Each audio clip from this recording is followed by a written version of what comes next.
2026年丙午年一講下屬蛇嘅生肖運程。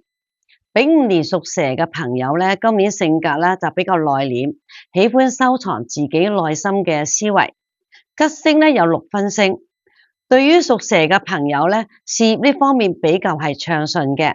求職中嘅朋友咧，就可以講話揾到份理想嘅工作，譬如參加啲考公務員啊之類嘅話，能夠得到認可嘅資格。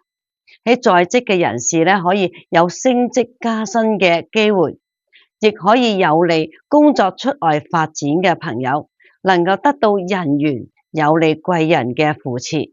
財運呢方面咧，今年因為升職加薪而得到正財。投資咧反而要注意下啦，大投資就要量力而為啦。感情呢方面咧有發展嘅空間。讀書嘅同學們咧，今年學業呢方面有明顯嘅進步，有利學業呢方面嘅能夠得到金榜題名。今年係一個好好嘅讀書流年，同時因為讀書考試升職啊呢方面咧，就係對你哋係有利嘅流年。空星咧有病符星、白月星、亡神、的煞星。